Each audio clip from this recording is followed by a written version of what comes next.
The rain had stopped just an hour ago, but the street still smelled like wet concrete and disappointment. Maria Santos walked slowly down Fifth Avenue, her worn sneakers making soft splashing sounds in the puddles. She kept her head down, not because she was ashamed, but because looking at all the fancy restaurants and expensive shops just made her stomach hurt more. Behind her, little Sophia tried to keep up. The 7-year-old girl had gotten good at pretending she wasn't hungry. She would hum quietly to herself and count the colorful umbrellas people carried, turning their walk into a game. But Maria could see the tired way Sophia's shoulders drooped, and it broke her heart into tiny pieces. 3 weeks. That's how long it had been since Maria lost her job at the community clinic. Budget cuts, they said. Nothing personal, they said. But when you're a single mother with bills piling up like autumn leaves, everything feels personal. Maria stopped walking and leaned against a lamppost. Her purse felt impossibly light in her hands. She opened it and counted the coins again, even though she knew exactly what was there. $2.37. Enough for a small bag of chips, maybe. Not enough for a real meal for 2 people. "Mama, are we going home soon?" Sophia asked, tugging gently on Maria's coat sleeve. "In a little bit, sweetie," Maria said, forcing her voice to sound normal. "Let's walk a little more." The truth was, Maria was scared to go home. Their tiny apartment felt like a prison cell when there was no food in the refrigerator and the rent notice was taped to the door. Out here, at least, she could pretend they were just taking a nice evening walk. They passed by Café Luna, one of those outdoor restaurants where people paid $20 for a sandwich that probably cost $3 to make. Maria had walked by this place hundreds of times when she was working, always wondering what it would be like to sit at one of those small tables and not worry about money. Now she found herself slowing down, watching the people eat. Most of them were on their phones, barely paying attention to their expensive meals.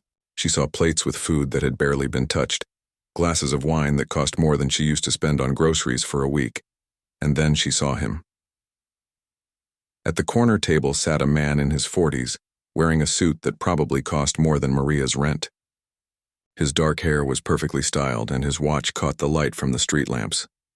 But what struck Maria wasn't how wealthy he looked. It was how sad he seemed. He had ordered what looked like grilled salmon with vegetables, fancy stuff, arranged on his plate like a piece of art. But he was just pushing it around with his fork, taking tiny bites and staring off into the distance.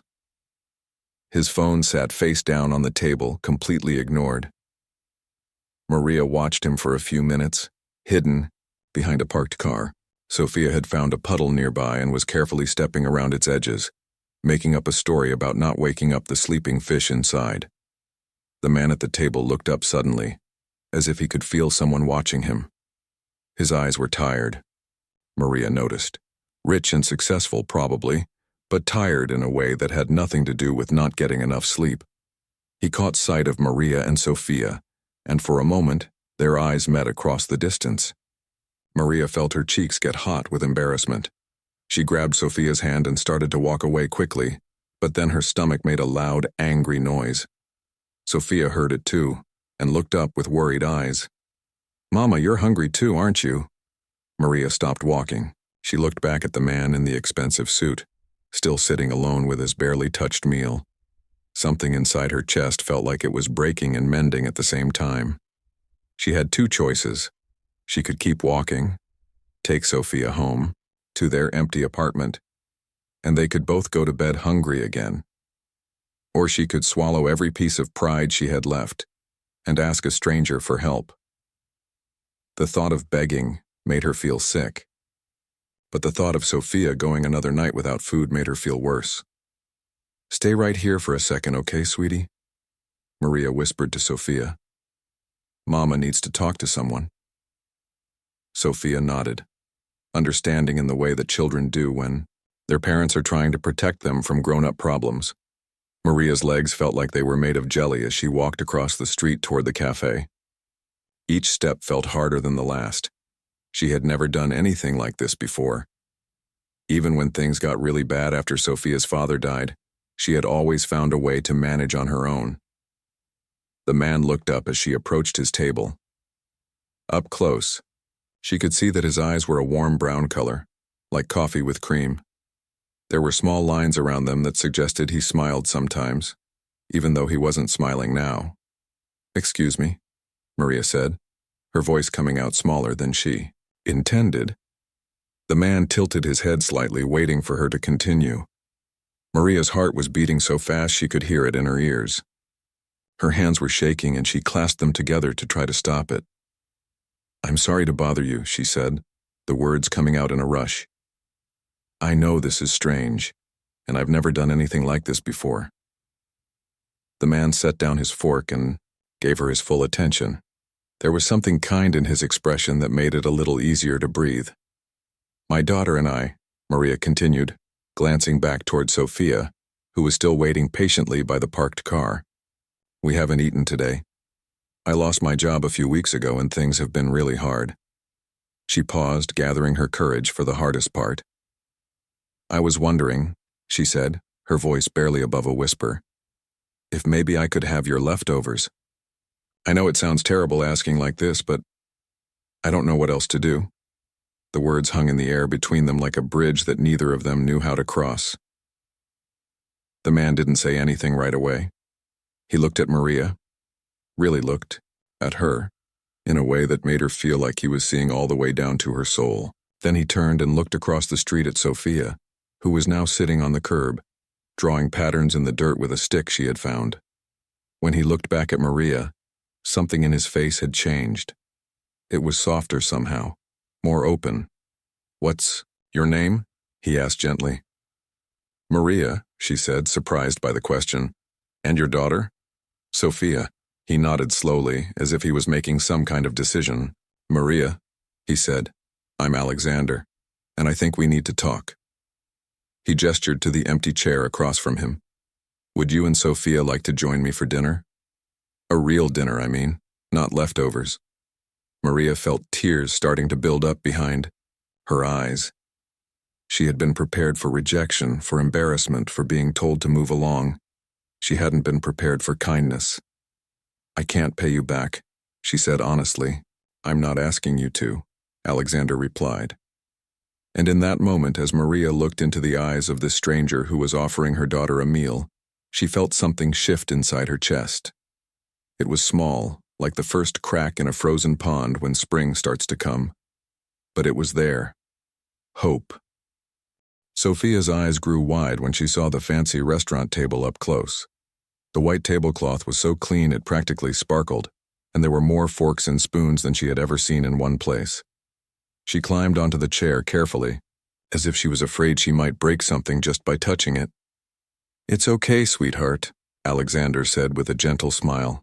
"You can sit however you're comfortable." Maria watched her daughter settle into the chair, still hardly believing this was really happening. Just 10 minutes ago, she had been counting coins in her purse. Now they were sitting at a table that probably cost more per meal than she used to make in a day. The waiter appeared almost instantly, like he had been waiting in the shadows. He was a young man with perfectly combed hair and a smile that looked like it had been practiced in a mirror. "Good evening, Mr. Reed," the waiter said. "Will you be ordering for your guests as well?" Mr. Reed. So that was Alexander's last name. Maria filed that information away, though she wasn't sure why it seemed important. "Yes, thank you, David," Alexander replied. "Could you bring us the children's menu for the young lady, and perhaps the soup and sandwich special for her mother, and some fresh bread to start?" Sophia perked up at the mention of a children's menu. She had seen those before, at the diner where Maria used to take her for special occasions, back when special occasions were possible. When David walked away, an awkward silence settled over the table. Maria didn't know what to say. "Thank you" seemed too small for what was happening, but everything else felt too big. "So, Sophia," Alexander said, turning his attention to the little girl. "What grade are you in school?" "Second grade," Sophia said proudly. "I can read chapter books now. My teacher says I'm really good at it." "That's wonderful. What's your favorite book?" Sophia's face lit up in a way Maria hadn't seen in weeks. "I really like the one about the girl who lives in a castle made of books." She can go anywhere in the world just by reading. Alexander nodded seriously as if this was the most important conversation he'd had all day. That sounds like a pretty amazing superpower. If you could travel anywhere by reading about it, where would you go first? Probably to a place where it snows, Sophia said thoughtfully. We've never seen real snow before, just the kind in movies. Maria felt her chest tighten. When Sophia was smaller, she used to promise they would take a trip somewhere cold one winter, maybe to the mountains or up north. But as the years went by and money got tighter, those promises had quietly disappeared. Bread arrived warm and soft, with butter that melted the moment it touched the surface. Sophia took a small bite and closed her eyes, making a little happy sound that made both adults smile. "This is really good," she said politely. "I'm glad you like it," Alexander said. Then he turned to Maria. "You mentioned you lost your job recently?" Maria nodded, breaking off a small piece of bread for herself. "I worked at a community health clinic. I'm a registered nurse, or I was. They had to make cuts because of funding issues." "How long were you there?" 5 years. Before that, I worked at different hospitals around the city." Maria paused, then added, "I actually started nursing school right after Sophia's father died. I figured it was something stable, something that would always be needed." Alexander was quiet for a moment, and Maria worried she had shared too much. People didn't usually want to hear sob stories from strangers, even strangers they were buying dinner for. But when Alexander spoke again, his voice was thoughtful. "Nursing is one of the most important jobs in the world. I've spent some time in hospitals over the years, and I've seen how much difference a good nurse can make." There was something in the way he said it that made Maria look at him more carefully. It wasn't just polite conversation. There was a weight behind his words, like he was speaking from experience. "Have you been sick?" Sophia asked with the directness that only children possess. "Sophia," Maria said quickly, "that's not polite to ask." "It's okay," Alexander said. "Yes, I have been. A long time ago, when I was much younger, I was in a very bad car accident. I spent months in the hospital." Sophia's eyes got wide. "Did it hurt a lot?" "Sometimes, but you know what helped the most? The nurses who took care of me. There was one nurse in particular who made all the difference." The food arrived before Maria could ask any more questions. Sophia's chicken nuggets came with a side of apple slices cut into the shape of stars, and her chocolate milk had whipped cream on top. Maria's soup smelled like heaven and came with a sandwich that was bigger than any sandwich had a right to be. "Mama, look," Sophia whispered, holding up one of the star-shaped apple slices. "It's like magic." "Eat up, both of you," Alexander said. "Please." They ate in comfortable silence for a while. Maria tried to eat slowly, to make it last, but she was hungrier than she had realized. Every spoonful of soup felt like a small miracle. Alexander mostly watched them eat, taking small bites of his own meal. Every now and then, he would ask Sophia a question about school or her friends, and Maria could see her daughter starting to relax and open up. "Do you have kids, Mr. Alexander?" Sophia asked eventually. Alexander's smile flickered for just a moment. "No, I don't. But I think children are pretty amazing. They see the world differently than grown-ups do." "How come you don't have kids?" "Sophia," Maria warned gently. "It's okay," Alexander said again. "I guess I've been too busy with work. Sometimes when you focus too much on one thing, you miss out on other things." He looked directly at Maria when he said this, and she felt like there was a deeper conversation happening underneath the simple words. "What kind of work do you do?" Maria asked. "I run a company. We invest in other businesses, help them grow." Alexander paused. "It's not very exciting, I'm afraid. Not like nursing." "Investing sounds important too," Maria said politely. "Maybe. But it doesn't involve helping people the way your job did." There was something wistful in his voice that made Maria curious. She was about to ask another question when Sophia spoke up. "Mama helps people even when she's not working," Sophia said proudly. "She helped Mrs. Chen upstairs when she got sick, And she always makes sure the kids at my school have Band-Aids when they get hurt. Maria felt her cheeks get warm. Sophia, you don't need to. It's true, Sophia continued. Mama says helping people is just what you do, even if nobody pays you for it.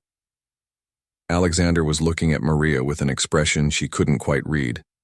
It was intense but not uncomfortable, like he was trying to solve a puzzle. Your mother sounds like a very wise woman, he said to Sophia. As they finished their meal, Maria found herself relaxing in a way she hadn't in weeks. The food was incredible, but more than that, Alexander treated them with respect. He didn't make her feel like a charity case or look down on them for needing help. When David brought the check, Alexander waved him away without even looking at it. Thank you, Maria said quietly, for all of this. You have no idea what this means to us. Alexander met her eyes across the table, and for a moment, Maria felt like he could see right through her. Not in a scary way, but in a way that made her feel understood. Actually, he said, I think I might have a better idea than you know. 3 days after the dinner at Café Luna, Maria was still thinking about Alexander's last words. What did he mean when he said he might understand better than she knew? The question kept spinning around in her head like a song she couldn't stop. Humming, she was folding laundry in the tiny apartment she shared with Sophia when her phone rang. The number wasn't one she recognized, but these days Maria answered every call. You never knew when it might be about a job. Hello, Maria. This is Alexander Reed. We met the other night at the restaurant. Maria's heart skipped a beat. She sat, down on the edge of her bed, suddenly nervous. Oh, hi, I wasn't expecting to hear from you. I hope you don't mind that I called. I got your number from the clinic where you used to work. I told them I was a potential employer. Maria wasn't sure how to feel about that. Part of her was curious, but another part was worried. In her experience, when rich people called you out of the blue, it usually meant they wanted something. Is everything okay? She asked. Everything's fine. I was wondering if you might have time to meet for coffee this afternoon. There's something I'd like to discuss with you. Maria looked around her small apartment. Sophia was at school, and Maria had been planning to spend the day looking for jobs online. But something in Alexander's tone made her curious. I guess I could meet for a little while, she said. Great. Do you know the small cafe on Maple Street, corner of Maple and 3rd? Maria knew it. It was one of those cozy places with mismatched chairs and handwritten menus, much more her style than the fancy restaurant where they'd met before. I'll see you there at 2 o'clock? Okay, Maria said, though she still wasn't sure what this was about. 2 hours later, Maria found herself sitting across from Alexander, at a wobbly wooden table. He looked different in the daylight, more relaxed somehow. Instead of the expensive suit, he wore a simple blue shirt and jeans. He looked more like a regular person and less like someone who owned half the city. Thank you for meeting me, he said, stirring sugar into his coffee. I know this might seem strange. A little bit, Maria admitted, but I'm curious about what you wanted to talk about. Alexander was quiet for a moment, like he was trying to figure out how to start. When he finally spoke, his voice was softer than before. After we had dinner the other night, I couldn't stop thinking about you and Sophia, not just because of your situation, but because something about you seemed familiar. Maria tilted her head. Familiar how? This is going to sound crazy, Alexander said, but I think we might have met before. A long time ago. I don't think so, Maria said slowly. I'm pretty sure I would remember meeting you. Alexander pulled out his phone and showed her a photo. It was old and slightly blurry, but Maria could make out a hospital room.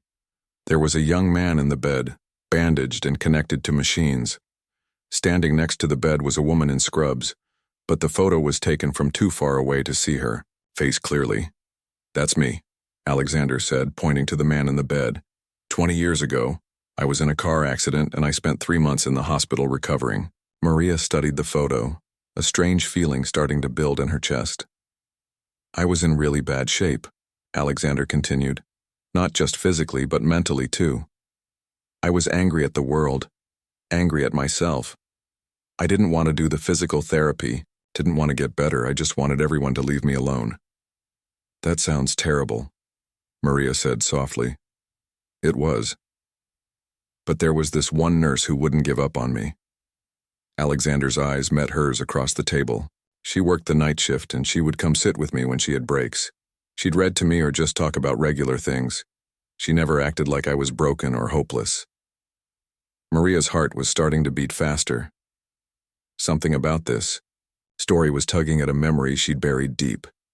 What hospital was this? She asked. St. Mary's. On the east side? Maria's coffee cup stopped halfway to her lips. She had worked at St. Mary's 20 years ago, right after she finished nursing school. It was her first real job, and she'd been assigned to the night shift because she was new. Room 314, Alexander said quietly. That was my room number. The nurse who helped me. She was young, probably in her 20s. She had dark hair and the kindest eyes I'd ever seen. She told me once that she'd gotten into nursing because her husband had died, and she wanted to help other people get better. The coffee cup slipped from Maria's fingers and clattered against the saucer. She stared at Alexander, memories flooding. Back like a dam had burst in her mind. Room 314. The angry young man who refused to do his exercises. The car accident victim who'd lost everything and didn't want to fight anymore. She remembered him now, remembered sitting by his bed during her breaks, reading him stories from old magazines because he couldn't sleep. David, she whispered. Alexander's eyes widened. You remember. Your middle name is David. You told me to call you that because you said Alexander was too fancy for someone lying in a hospital bed. They sat in silence for a long moment, both of them processing what this meant. I never knew your name, Alexander said finally. You always just wore a name tag that said Nurse Santos, and I was too proud to ask for your first name. Maria Santos, she said automatically. But back then I was Maria Lopez. I changed it back to my maiden name after. She trailed off, not wanting to get into the complicated story of her marriage. You saved my life, Alexander said simply. I was just doing my job. No, it was more than that. You gave me a reason to want to get better. You made me feel like I was worth something again. Maria felt tears starting to form in her eyes. She remembered David, or Alexander, so clearly now. How angry he'd been at first. How he'd refused to see visitors or do his physical therapy. But slowly, night by night, she'd seen him start to heal. Not just his body, but his spirit too. I wondered what happened to you, she said. After you left the hospital, I mean. You'd been so determined to get better by the end. I did get better, more than better. I went back to school, started my own business. Everything I accomplished, it all started with those nights when you refused to let me give up. Maria shook her head. You did all that yourself. I just sat with you. You did more than sit with me. You saw something in me when I couldn't see, it in myself. Alexander leaned forward. And now, 20 years later, I find you asking me for leftovers outside a restaurant. Do you know what the odds of that are? Maria laughed, but it came out shaky. Pretty impossible, I'd guess. That's what I thought too. But here we are. They sat quietly for another minute, both of them lost in their own thoughts. So what happens now? Maria asked finally. Alexander smiled, and for the first time since she'd met him again, he looked genuinely happy. Now, he said, I get to return the favor. I've been thinking about this for 3 days and I have an idea.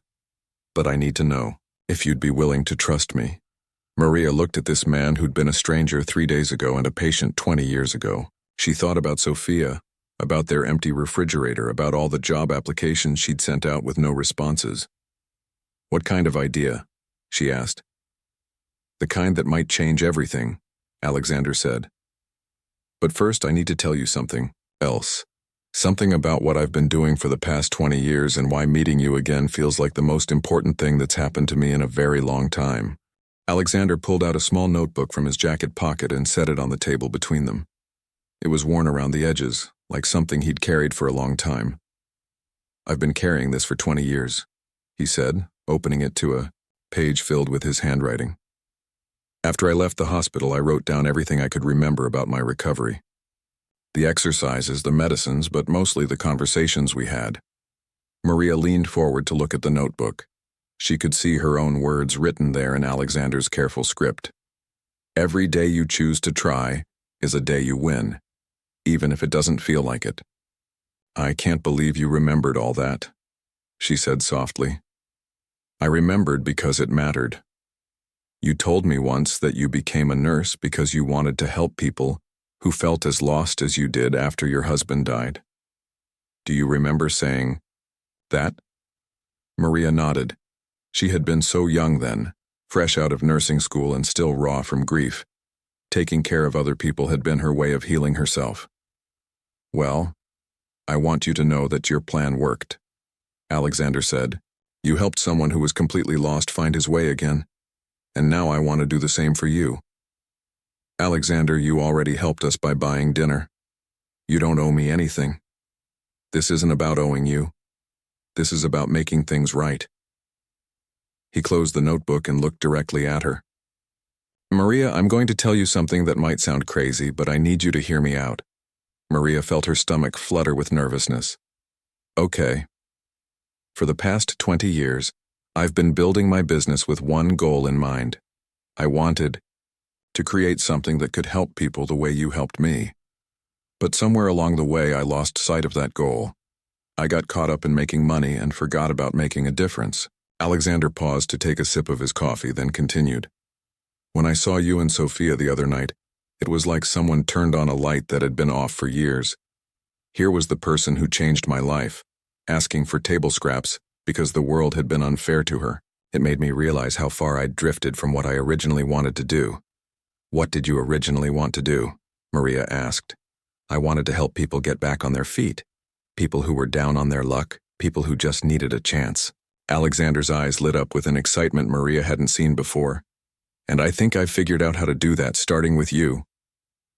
Maria felt a mix of hope and worry. What do you mean? I've been thinking about this for days, and I have a proposal for you. It's not charity and it's not pity, it's a business partnership. A business partnership? Alexander, I don't have any money to invest in anything. You don't need money, you have something much more valuable than money. What's that? Experience, compassion, the ability to see what people really need. Alexander leaned forward, his voice getting more excited. Maria, you've been a nurse for years. You've worked with people at their lowest points. You know how to help them, how to make them feel heard and cared for. Maria was still confused. I don't understand what you're getting at. I want to start a foundation, a place that helps people who are struggling, not just with money, but with hope. And I want you to run it. The words hit Maria like a gentle punch to the chest. Run it? Alexander, I don't know anything about running a foundation. You know the most important thing, which is how to help people. The rest we can figure out together. Maria stared at him, trying to process what he was saying. You're offering me a job? I'm offering you a chance to do what you've always done, but on a bigger scale. Instead of helping one patient at a time, you could help hundreds of people, families like yours who just need someone to believe in them. The coffee shop suddenly felt very quiet around them. Maria could hear the soft jazz music playing in the background, the quiet conversations at other tables, the gentle hiss of the espresso machine, but mostly she could hear her own heart beating. I don't know if I'm qualified for something like that, she said finally. Maria, you sat with a broken, angry young man for 3 months and convinced him that his life was worth living. If that doesn't qualify you to help people, I don't know what does. Maria felt tears starting to form in her eyes again. But what if I mess it up? What if I'm not good enough? Do you remember what you told me when I was afraid to try walking? Again? Maria shook her head. Alexander opened his notebook and read from it. You said, being scared doesn't mean you can't do something. It just means it matters to you. The words hit Maria like a memory she'd forgotten she had. She had said that during one of those long nights when Alexander was too afraid to even try getting out of bed. This matters to you, doesn't it? Alexander asked gently. Maria thought about all the people she'd seen over the years who needed help but couldn't get it. The families in the emergency room who couldn't afford their medications. The elderly patients who had no one to visit them. The single mothers like herself who worked 2 jobs and still couldn't make ends meet. Yes, she whispered. It matters. Then you're already qualified.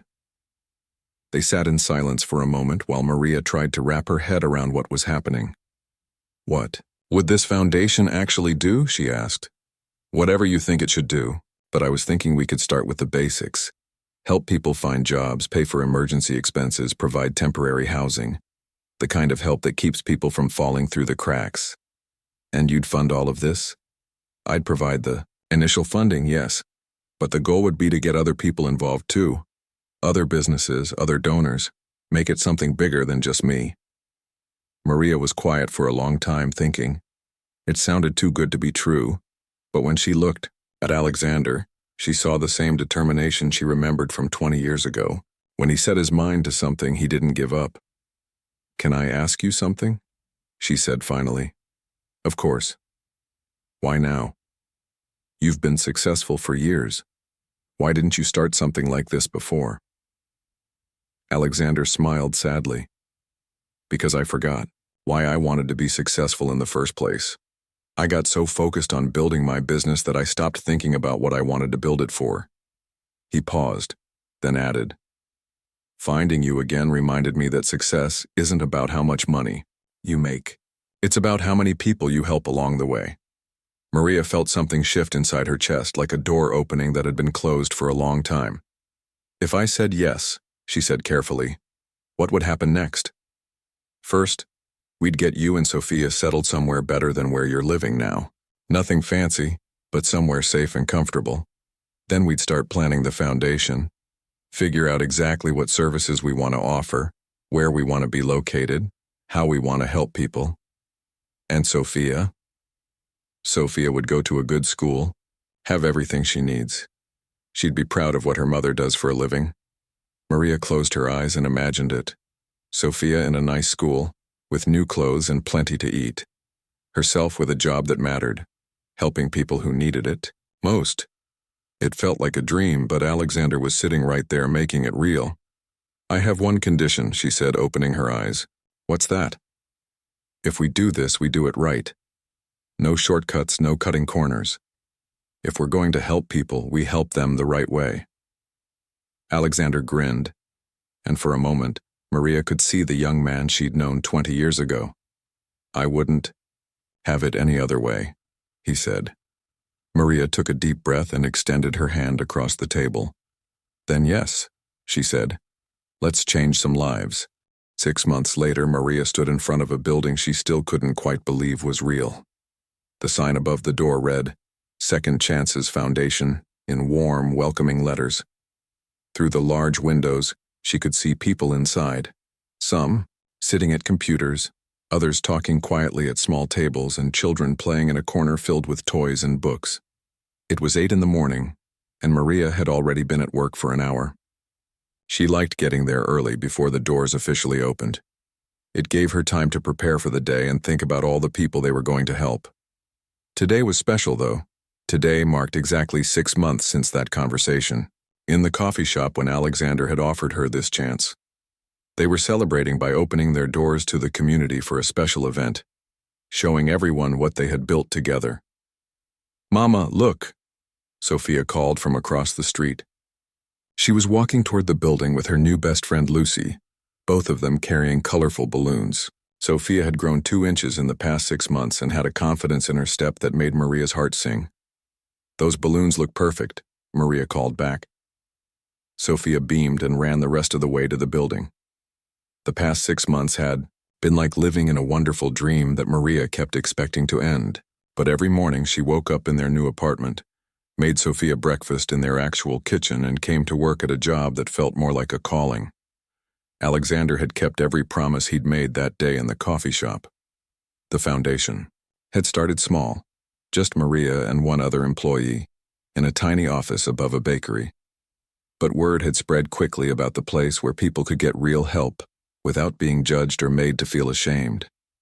Now they had a proper building with 6 full-time employees and dozens of volunteers. They helped people find jobs, paid emergency bills, provided temporary housing, and offered free counseling services. But what Maria was most proud of was something that couldn't be measured in numbers. They had created a place where people felt heard. "Good morning, Mrs. Santos," said Janet, an older woman who had started volunteering after the foundation helped her avoid eviction. "I brought fresh muffins for everyone." "Thank you, Janet. That's so thoughtful." Maria accepted the basket of muffins, still getting used to being called Mrs. Santos by people who looked up to her. Inside the building, Maria found Alexander setting up chairs for the day's presentations. He had changed too over the past 6 months. The tired, lonely look she'd first seen at the restaurant had been replaced by something brighter. He smiled more easily now, and he seemed to genuinely enjoy the work they were doing. "How are you feeling about today?" he asked, straightening the last row of chairs. "Nervous," Maria admitted. "Good nervous, but still nervous." They were expecting over 100 people for the celebration. Local business owners, city council members, and families they had helped would all be there to see what the foundation had accomplished. "You know what I think?" Alexander said, walking over to where Maria stood. "I think you're exactly where you're supposed to be." Before Maria could respond, the front door opened and their first guests began arriving. The morning flew by in a blur of handshakes, conversations, and smiles. Maria found herself telling the foundation's story over and over again, but it never got old because she could see how it inspired people. Around noon, Alexander asked everyone to gather in the main room for the official presentation. Maria's stomach fluttered with butterflies as she stood in front of the crowd.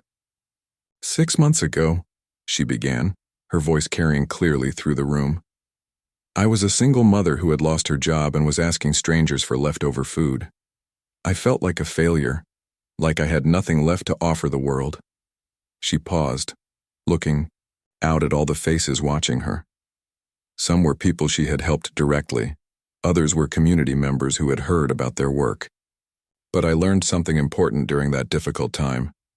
I learned that asking for help doesn't make you weak, it makes you human. And sometimes, when people help each other, amazing things can happen." She gestured toward Alexander, who was standing near the back of the room. "Alexander and I discovered that we had met before 20 years ago, under very different circumstances. Back then, I was a young nurse, and he was a patient who had lost hope. Today, we're partners working to help other people find their hope again." The room was completely quiet, everyone listening intently. "In 6 months, we've helped over 300 families," Maria continued. "We've prevented 47 evictions, helped 92 people find jobs, and provided emergency assistance to countless others. But those are just numbers." She looked toward Sophia, who was sitting in the front row with Lucy.